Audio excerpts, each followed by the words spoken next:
All right, good afternoon. We apologize for the delay, but obviously this is a still developing situation and there are a lot of moving pieces, and we wanted to take a little bit of time to provide you with the most accurate information that we could. We will continue to provide updates as information becomes further available, either in person or through direct communication with all of you, through my communications director, Jessica Marjota, and also through Jack Clark on behalf of the City of Gloucester. I'm State Senator Bruce Tarr, the Minority Leader of the Massachusetts State Senate, the Senate Chair of the Legislature's Coastal Caucus, and I proudly represent the Port of Gloucester. With me this afternoon are Tony Gross, our City Council President, Al Catone, who is the Executive Director of the Gloucester Fisheries Commission, Jack Clark, the Chief Administrative Officer of the City of Gloucester, representing the City of Gloucester, Vito Gigoloni, who is the government and policy person for the Northeast Seafood Coalition, and Gloucester Harbor Master Chris Lucido. As you know, this has been an extremely difficult situation over the last several days. And today, we reached another very difficult benchmark with the official release by the United States Coast Guard of the names of the crew of the Lily Jean. I will read from the list. I know that many of you have seen it, but I'll repeat it here again. And they are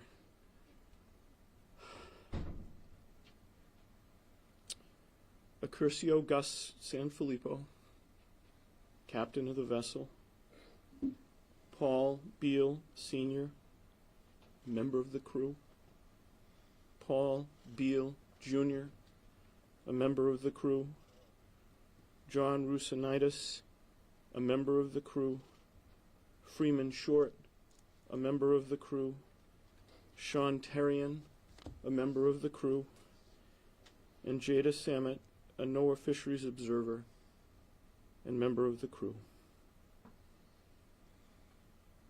This confirmation is very difficult for all of us, and it's painful to read these names and think about what has transpired here. We remain extremely appreciative for the work of Coast Guard personnel who, in very difficult conditions, never stopped looking for the loved ones that we now mourn and who are presumed dead. In the wake of these events, Gloucester and its extended community will continue to stay strong. We'll draw on the strength of our legacy, we'll draw on the strength of our faith, and we'll draw on the strength of our community. And though this has been a crushing blow, we will continue to show that strength, because the families who continue to mourn these losses are counting on us for it, and it will be there.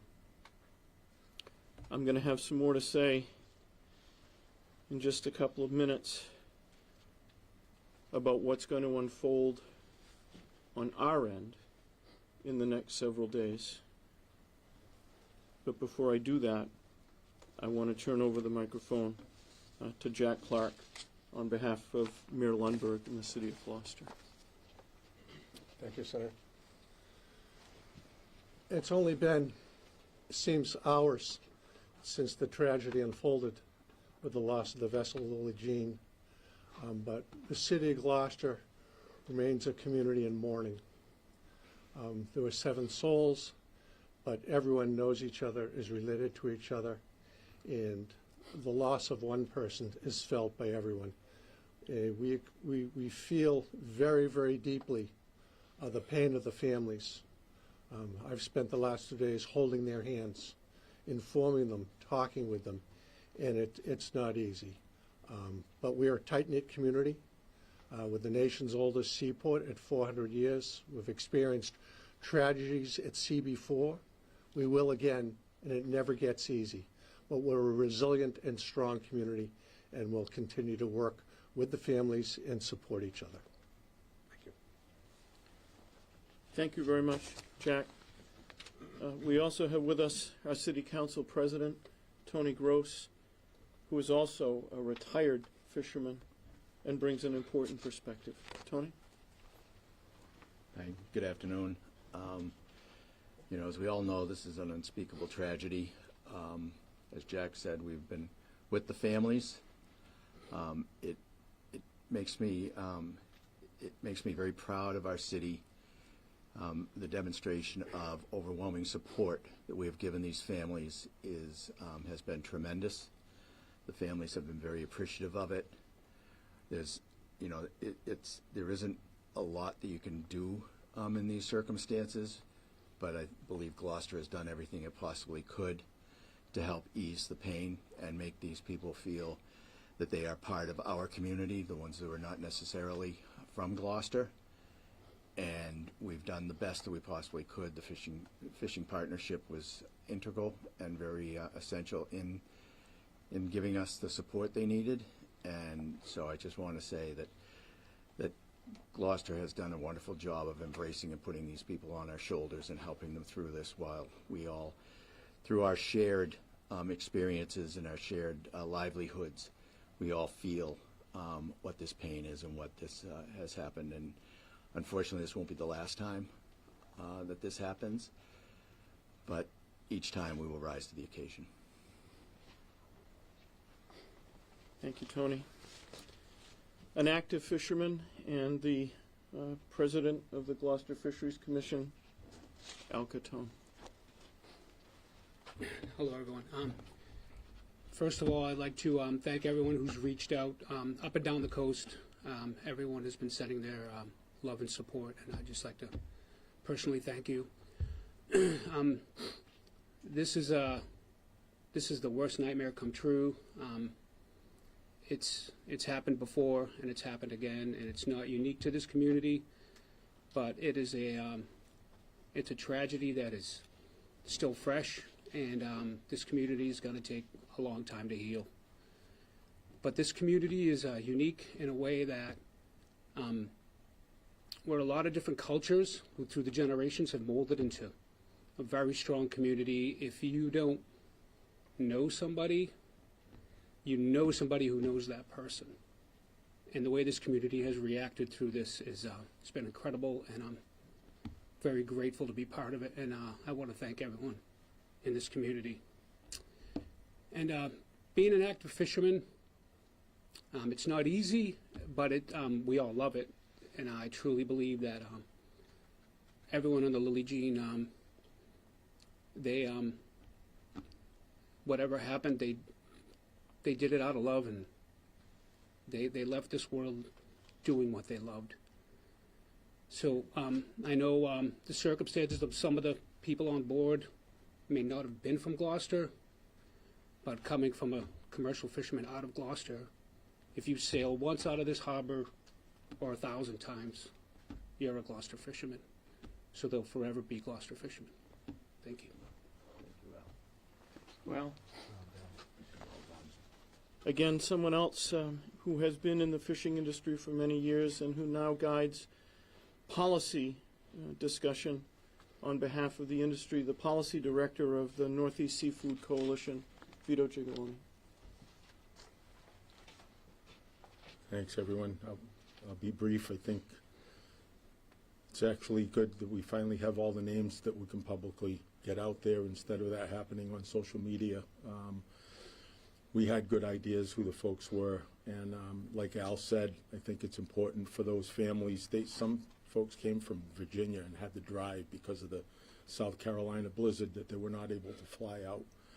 And you could tell that salt of the earth kind of people, just wonderful people. To get to meet them and to see their composure, I can't even imagine. I'm guessing, I know the family of the Sanfilippo's, of the captain and owner, in total shock right now. This is absolutely not the time for us to be able to start to reach out too much directly to them, because they're still dealing with this loss and the reality of it. And now it's all, it's all official and it's out there. And I want to echo what Al said about the pride in this community. They fish in federal waters, you fish on a Gloucester boat, and God forbid you lose your life at sea or forever, a Gloucester fisherman. And that's the best we can do for them, is to honor them and grieve for them. But there's going to be weeks ahead where this is going to fall out of the headlines, and it's not going to be, there'll be other news stories to report on, but that's when the hard work's going to have to happen for us as a community. We want those victims to know, even though, or those lost souls and the families of them, when they go home, that, and some of them may have already done that, they're going to have their own services, and they'll be away from our community when that happens. I want them to know that we're still grieving for them, and we'll be there to support them. We have some really good nonprofit organizations in town that we're a part of, and we're going to do everything possible to let them know that we feel their pain, and we feel their pain forever. And we appreciate all this press and people actually getting an exposure to this. I want to leave it with, as a fisherman for many years, the activity of those vessels and that fleet of vessels is typical. It's like all of you do when you go to work every day. The weather conditions,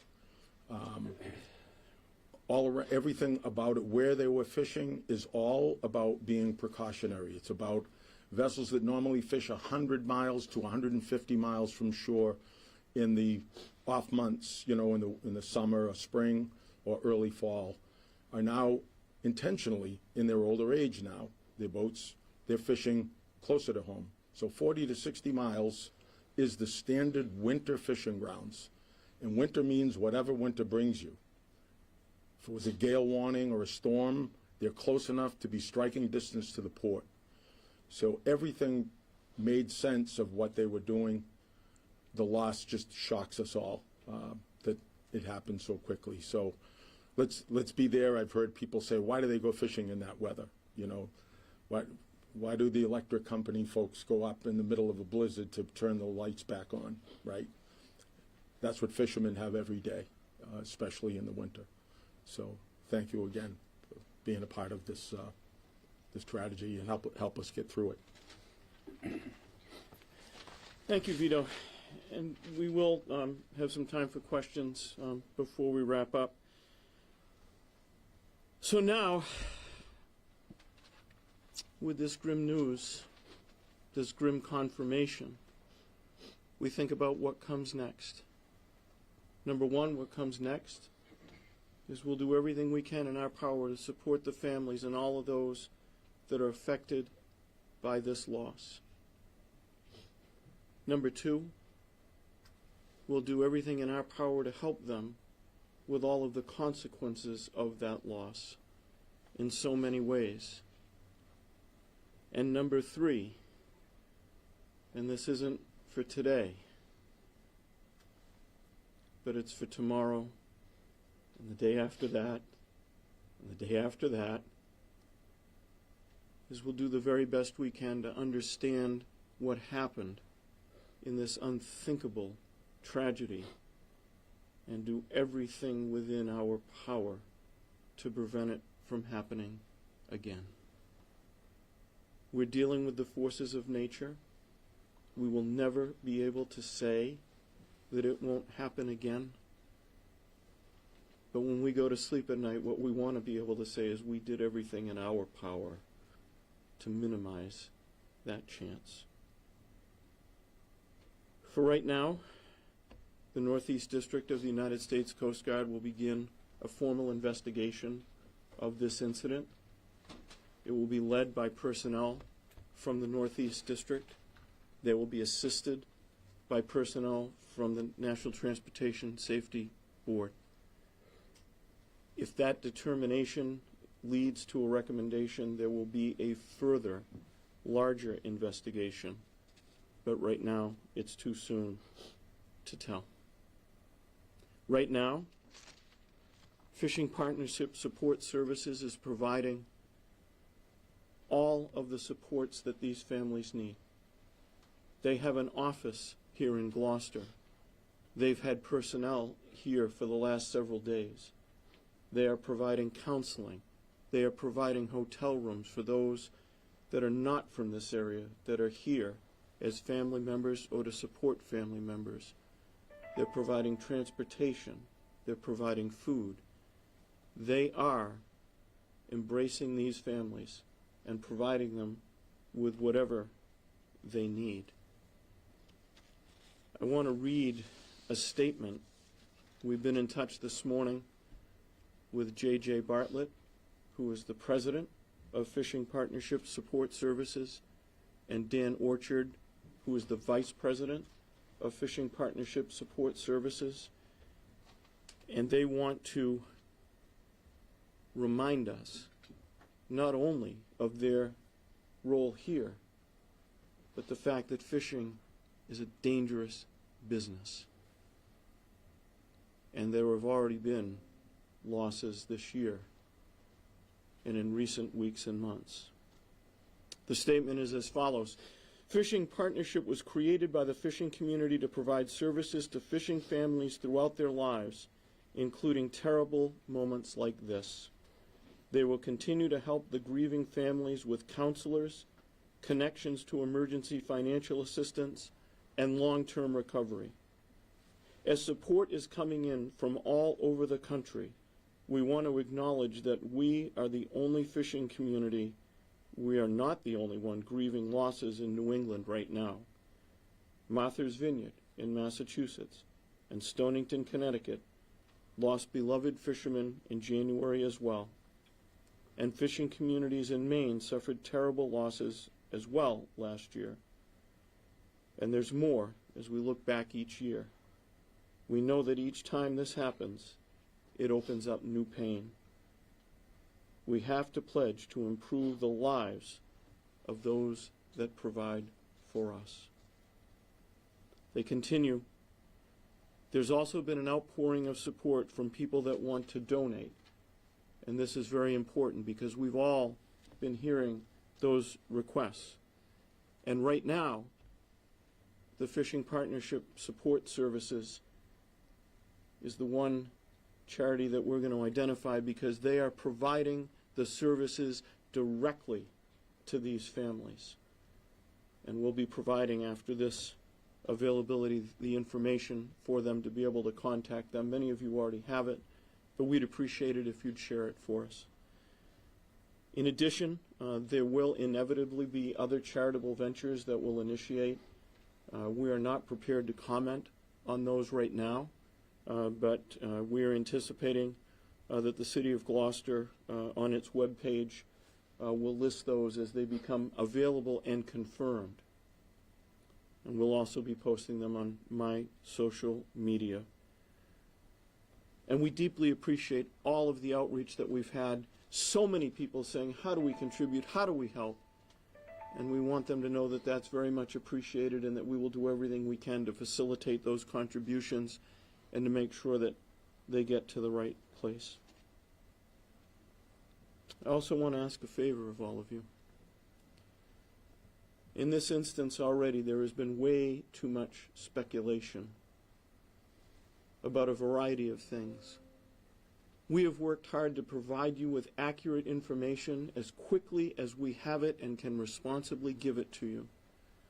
We ask you not to fuel or engage in that speculation, particularly with regard to those who have been lost and are presumed dead. That official information, beyond what we've been able to share today, will come from the United States Coast Guard and will come from the Office of the Chief Medical Examiner of the Commonwealth of Massachusetts. Please do not engage in speculation of the nature that we've been seeing on social media. It does not help. It is harmful to the families, and it tears at the fabric of our community. Lastly, just want to say that there's a superlative that we use for those that go to sea out of this port. The ones that we hold up high, the ones that we honor, the ones whose legacy we treasure, whether they came from Gloucester or not. whether they came from Massachusetts or not. They left this port and followed in the history of this incredible seaport that has written so much of the history of commercial fishing in the United States. We call those people the finest kind. And these 7 were the finest kind. I'd be happy to open up for a couple of questions if you have them. Are any changes being made to inland fishing moving forward in the next couple of days? I know not about the recommendations on the investigation, but right now. So, Kim, not officially. Obviously, everybody who is fishing out of this port and other ports in New England is paying attention to what's happened here. And I would defer to Vito and Al, but I will say this. Everyone's going to make sure that the watchstander's watching. Everyone's going to make sure they're looking for the formation of ice. Everyone's going to pay attention to the fact that they have safety equipment and they know how to use it. And everyone's going to be thinking just a little bit harder about making sure that the boat and the crew comes home. And I defer to you guys if you want to add to that. Honestly, like I had said when I first addressed you folks, is there was nothing atypical or anomalous about that trip. They were doing exactly what we've done for 50 years anyway of the modern trawl era. Right-sized boats to fish even further if they wanted to.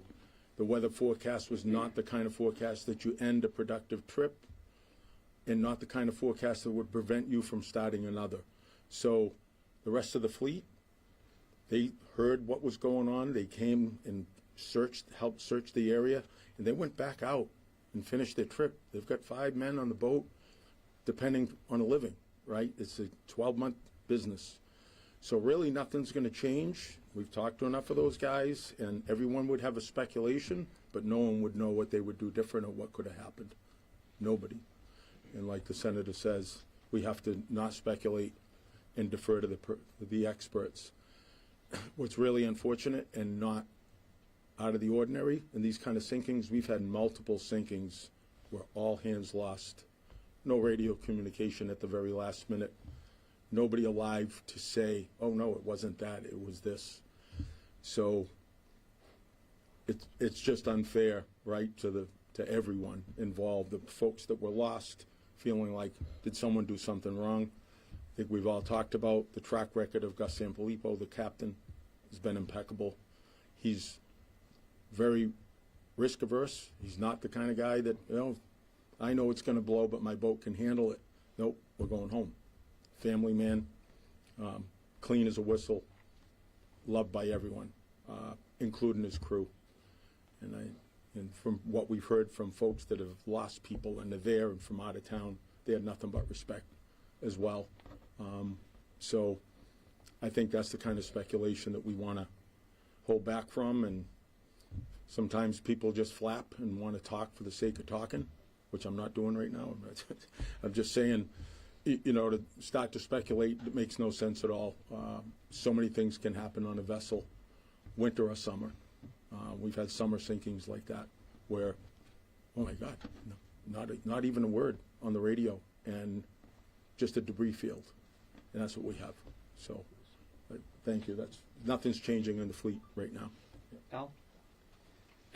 Also, I'd like to add to that a little bit. Before a vessel leaves dock, it needs a Coast Guard inspection decal. In order to carry an observer, you need that decal, and you need all your safety equipment up to date. And when you actually get the decal, they're checking bilge alarms, they're checking pumps, they're checking everything, and so everything is up. And in addition to that, on every observed trip, the observer will conduct a safety check before the boat leaves the dock. And if the observer deems the boat not to be safe or not have any piece of safety equipment that's not up to date, if something is expired by 1 day, that observer will shut that trip down. And and then repeating what Vito said, Gus was he was on top of everything. The Lily Jean and my boat are docked at the same dock, and always aboard the boat. You know, never took the cheap way out when it came to maintenance. You know, always made sure everything was in tip-top shape. So, again, very unfortunate what happened. There's no way that we can speculate anything, because we know, you know, myself and Vito in particular know that that boat was one of the best kept boats in the fleet.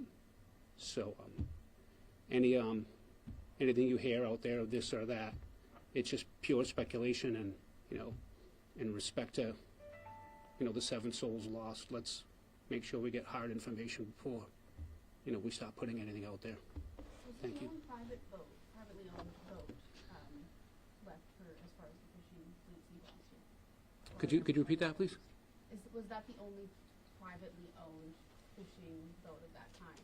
No. What's unique to Gloucester is, especially in the groundfish fleet and in the lobster fleet, is that we are mostly owner-operators in Gloucester.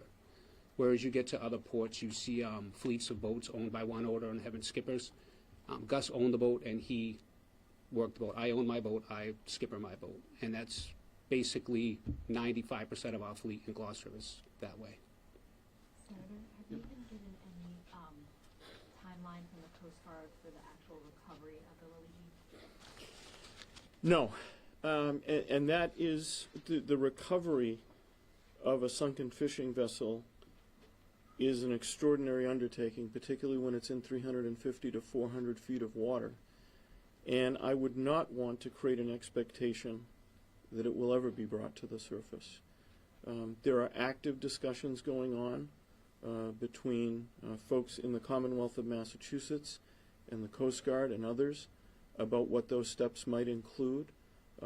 But I would not want to give anyone the impression that it is a given that the boat will be recovered. The likelihood is that it will not be brought to the surface. But as part of the ongoing investigations, there will be data gathering, and there may be other forms of looking at its condition and trying to understand it better. Yes? My question was going to be about the challenges and limitations of the search, for the Coast Guard. So, yeah, I think you addressed that, but if there's anything else related to that. No, I would just again reiterate that this vessel is in deep water, and trying to gather any information about it is a challenge that should not be taken lightly and will not be taken lightly. But I will leave further comment on that to those who are actually pursuing the investigation. I do want to take a moment to thank Governor Healy and Lieutenant Governor Driscoll for their extraordinary support for us. They have been here physically, they have been here emotionally with us, and they have committed the resources of the Commonwealth of Massachusetts to the further investigation, and those resources may well be important as we move forward. It's too soon to speak about that today, but I will commit to you that as we have more information that we can responsibly convey, we will convey it to you in one way or another. Yep. Did a Mayday call go out, and if not, do you know when or what the last radio communication was? Sure. So we know that there was no distress call recorded by the Coast Guard. We know that the Coast Guard became aware of this situation when an emergency positioning radio beacon was triggered and sent a signal. Relative to radio communications, I do not have good information that I can share with you. I know that there has been reported communications with other skippers that were out fishing, and I think that's important. And Vito referenced that earlier, that it's not an extraordinary situation to have folks out fishing this time of year and in this weather. And there were other vessels, and there may have been communications between them, but I'm not prepared or qualified to report on those communications. Yeah. Can you just talk about the parameters of when a fishing fleet can go out? Like, are there certain times where the fishing vessels can't go out to open water? So they can go out whenever? Yeah, it's still. Good. Yeah, please. So that is something that it's a myth now. The old system was you fished on days at sea. It was an effort-controlled system. You only had so many days. If you caught too much fish, you could only bring in so much and throw the rest over. That was all ended in 2010. So we've been fishing under a total allowable catch, that whatever you catch is 100% counted against the quota, and when the quota is caught, goes out. In return for that, there are closed areas, but there's plenty of room and flexibility for fishermen. Not inshore fishermen have some inshore closures that actually shuts them down for a month or two here and there. But this fleet is pretty much has 12 months accessibility and can go anytime they want. Their limitation is quota. For those with a fishing background, if you can kind of just speak on, obviously this is a sobering reminder for everyone that gets in the boat and leaves port. Is that something that you always know, leaving the harbor, that this is a possibility? And if you could kind of speak on that fisherman mindset a little bit. And obviously this is tragic, but it is something that we've seen before. And Why don't we, goes through your head when you leave port. why don't we start with Al, and then we'll go to Vito. So, I mean, I'm a day fisherman, so I leave early in the morning and come back in the afternoon, and there's never a doubt in my mind that I'm coming back. Because if there was one little doubt, I would never leave. And that's the attitude you have to have. It's the same thing when you jump in your car and you got to commute 30 minutes. You say, oh, will I get into an accident or not? You don't. It's just not there, And I grew up on the water, and I'm confident in my abilities on the water, just like everyone else is confident in their abilities and what they do. So that's, overall, your risks in everyday life. We know our risks in the fishing industry, but it's not something that consumes us. It's a way of life that's different. I understand that. And some people, I've taken people in the middle of the summer, I want to go fishing for a day, and they're like, I don't know how you do this. And I said, you should come out in January. And it's a totally different situation. But to me, it's just natural. So we don't think about not coming back. We don't think about breakdowns. We don't think about, not catching fish. You have to be positive. And so I don't think there's a fisherman in the world who leaves the dock fearing not coming back. Vito, you want to add to that? As we had said, the fishing quotas basically dictate almost the size of the fleet and the effort of the fleet. 10 years ago, we were 25,000 days at sea among the fleet being used. Every 24 hours we're being tracked is counted as a fleet. We're operating at about 6,000 to 8,000 days at sea now because of a shrunken fleet. And when you look at it that way, these guys are still running the same amount of days at sea that they always ran. Your exposure, they're back out right now. The same boats that were grieving with us last night, they got to shut that off. I was in contracting for a while, and if you're a roofer, somebody fell off a roof every day, and that's the end. If you think about that, as soon as you put your foot on the ladder, it's time to get out. You can't do that, right? It's not being cocky. This is the life of firefighters, policemen, everyone that has a potential risk, and that's what fishermen are. They're not cowboys. They're not out there gambling with their lives. They're not. Because out of the thousands of trips that are conducted every year, this is one day that went bad for a Gloucester vessel. So it's not something that, 1 out of 5 chance you're going to get in trouble. That's why this is hurts so much. Yeah. Senator, will you be identifying the soul whose body was recovered? I will not, Kim. That is not for me to do. That will likely come from the Office of the Chief Medical Examiner of the Commonwealth of Massachusetts. And I want to stress that none of us should be speculating about that identity. It is irresponsible to do so, and it is hurtful to the families. And so we will leave that to the folks that are qualified to make that pronouncement. And when we have that information, if you need it from us, we will provide it to you. But it needs to come from them first. Yeah. It's my understanding, and as you all have said today, that both Gus's family and the Bealeses have a long history of fishing in this community. I was wondering if any of you could speak about the legacy that they leave behind. It's a deep question. I'll start, and then I'll hand it off to anybody else who wants to say anything. So Gus was a personal friend. is one of the people that I look to in this harbor as the very best of what we've offered to the nation since Gloucester started as a port 400 years ago. He was professional. He was hardworking. He cared about his crew.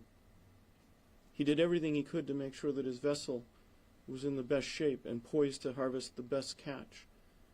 He made sound decisions. He based them on good information. And on a personal level, he was the kind of guy you wanted to see walking down the street. Big smile, friendly, was actively involved in the dory races that we conduct every year with our sister city in Lunenburg. Always a part of the community.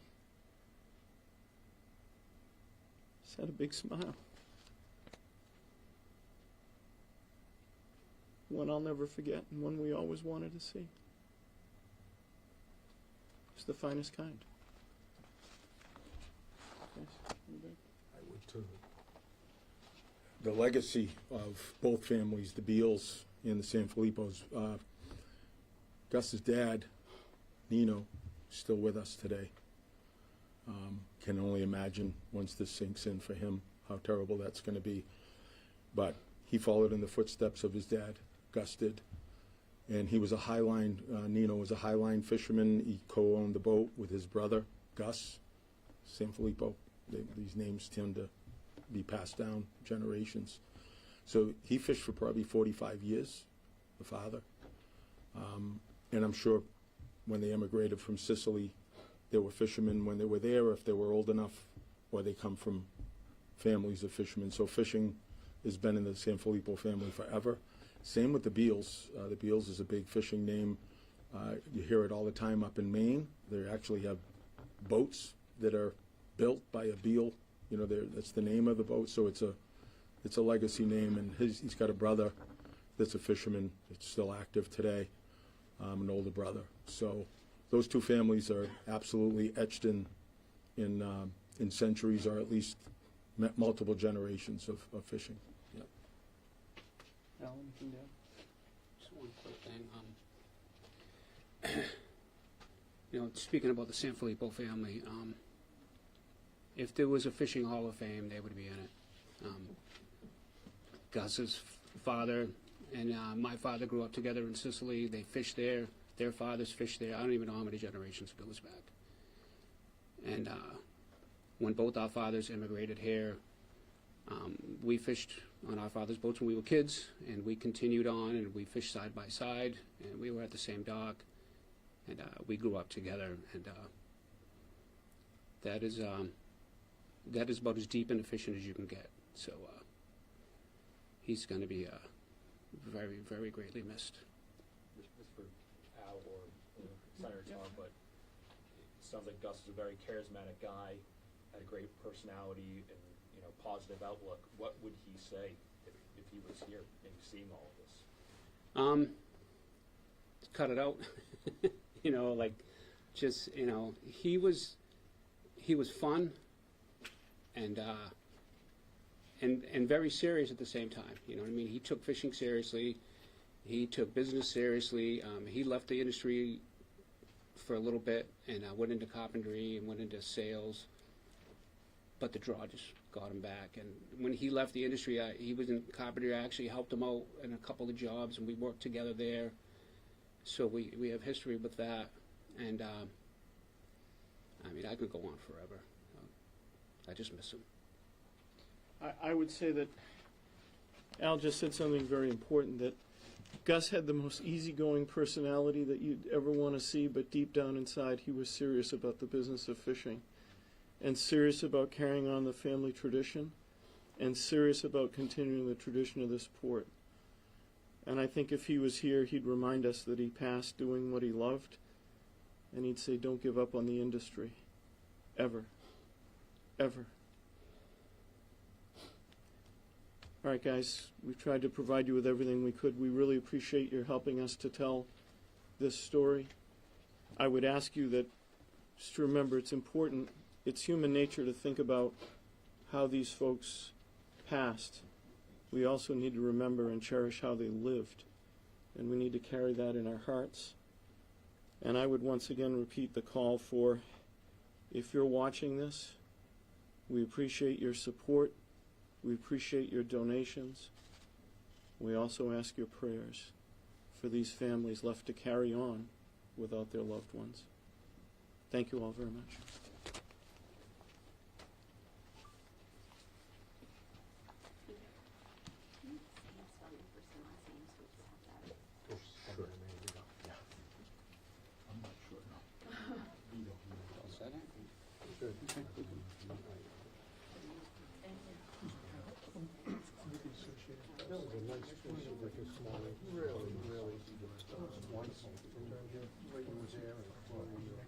It was like I was surrounded by